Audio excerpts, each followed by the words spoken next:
Bab 515. Kemarahan Jerry Yang.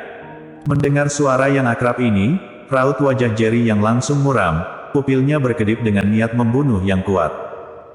Denny Yuen, kamu ternyata berani datang ke Jiangsu. Jerry yang berkata dengan dingin. Haha, Jiangsu bukan gunung pisau ataupun gunung berapi, mengapa aku tidak berani datang? Denny Yuen tertawa dan berkata, sikapnya sangat arogan. Di mana ayah mertuaku? Jerry yang bertanya.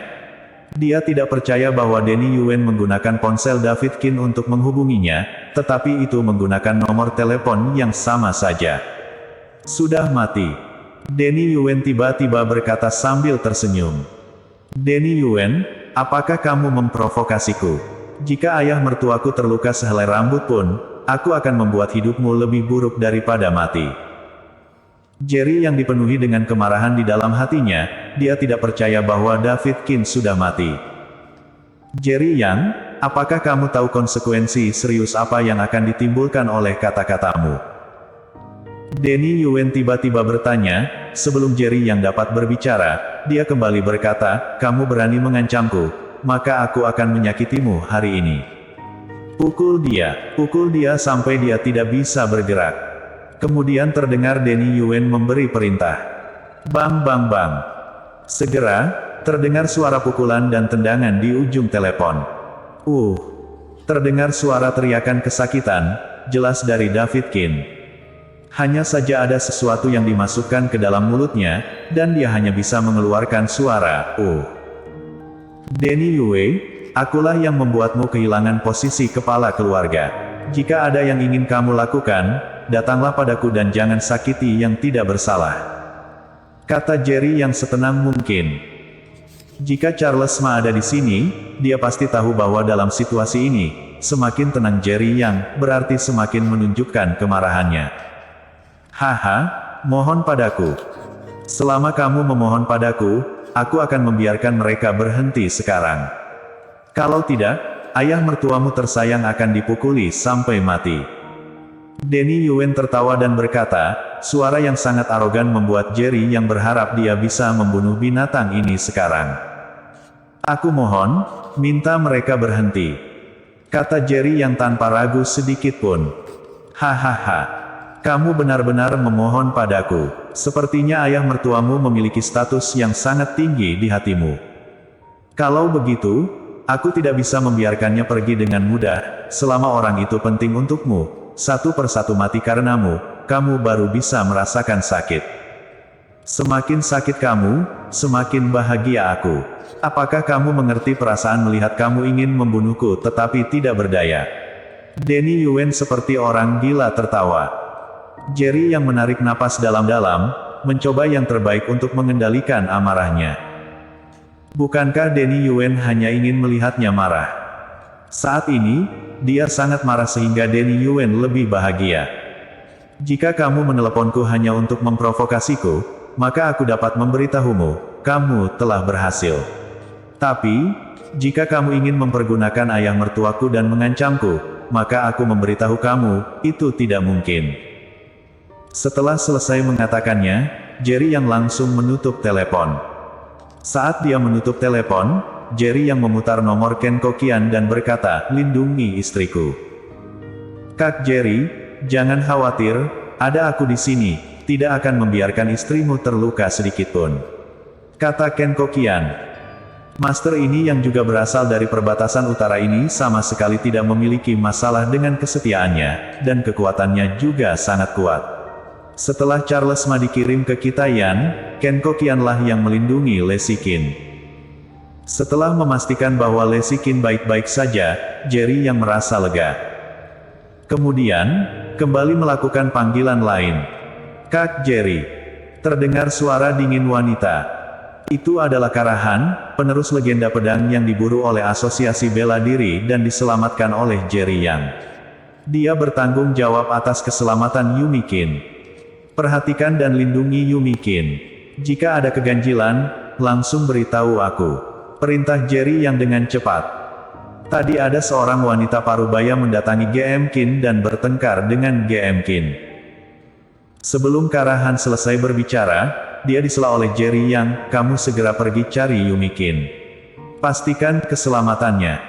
Kara Han juga menyadari sesuatu, hanya berkata, ya, dan menutup telepon. Mata Jerry yang memerah, dan niat membunuh yang kuat muncul darinya. Dia tiba-tiba ingin memahami segalanya, mengapa kebetulan seperti itu terjadi. Lacey Qin, Yumi Qin, dan juga 3 industri besar yang dipimpin oleh David Qin tiba-tiba akan menghadapi masalah. Dan juga Yuri Zhou yang seharusnya menjalani hukumannya, bagaimana dia bisa muncul di luar. Sekarang, dia tahu. Sebagai Denny Yuen, mudah untuk melakukan hal-hal ini. Sekarang, David Qin telah jatuh ke tangan Denny Yuen, dan wanita parubaya yang bertengkar dengan Yumi Qin pastilah Yuri Zhou. Untuk saat ini, dia mencemaskan keamanan Yumi Qin. Dengan perlindungan Kara Han, kecuali jika dia adalah master yang sangat hebat, maka sama sekali tidak mungkin untuk membawa Yumi Qin pergi dari bawah hidung Kara Han. Sulisia, bisakah kamu membantuku membawa pergi Happy sebentar? Jerry yang meneleon Sulisia kembali. Happy memiliki hubungan yang baik dengannya, dan wanita ini dapat membuatnya merasa nyaman. Tanpa ragu sedikit pun, Sulisia dengan cepat berkata, tentu saja bisa. Oke, kamu pergi ke kediaman Guan sekarang, aku bawa Happy ke kediaman Guan. Saat Jerry yang berbicara, dia sudah masuk ke mobil dengan Happy di pelukannya. Selama waktu ini, Denny Yuen terus menelepon Jerry Yang, tetapi Jerry Yang juga terus menelepon sepanjang waktu. Denny Yuen sama sekali tidak dapat tersambung dengannya. Mobil itu melaju dengan sangat cepat sepanjang jalan, menuju ke kediaman Guan. Tidak lama setelah meninggalkan puncak awan, Kara Han menelepon. Kak Jerry, ketika aku memasuki kantor GM Qin, dia sudah tidak terlihat. Kara Han berkata dengan cemas. Satu orang dewasa yang hidup, bagaimana bisa tidak terlihat? Cari untukku, terus cari. Jerry yang berkata dengan marah. Baik, Kak Jerry. Kara Han langsung menutup telepon. Pada saat ini, mata Jerry yang memerah, dia telah lama meninggalkan latar belakangnya, dan dia tidak pernah kehilangan kendali atas emosinya seperti sekarang. Dia tidak takut pada masalah, tetapi dia takut orang-orang di sekitarnya akan terlibat karena dia. Sekarang, David Qin telah jatuh ke tangan Denny Yuen dan diperlakukan tidak manusiawi. Bahkan Lacey Qin menghilang, dan mungkin juga jatuh ke tangan Denny Yuen. Dia hanya bisa berharap Denny Yuen masih memiliki sifat kemanusiaan. Python hitam, seperti sambaran petir hitam, melaju di jalan tanpa henti. Pada saat yang sama, sosok muda sedang duduk di kursi di sebuah bangunan yang ditinggalkan. Dan di sekelilingnya, ada beberapa pria kekar. Tidak jauh di depannya, David Qin sedang sekarat, berlumuran darah, tangan dan kakinya diikat, dan mulutnya disumpal. Bajingan, beraninya kamu tidak menjawab teleponku. Denny Yuen tidak dapat menghubunginya setelah beberapa kali menelepon, dan raut wajahnya menjadi sangat ganas. Pada saat ini, ponselnya berdering, dan suara seorang wanita parubaya yang penuh kebencian terdengar, Tuan Muda Bin, aku telah membawanya keluar dari perusahaan. Baik, kamu awasi orangnya dulu, jika ada situasi lain, aku akan memberitahumu.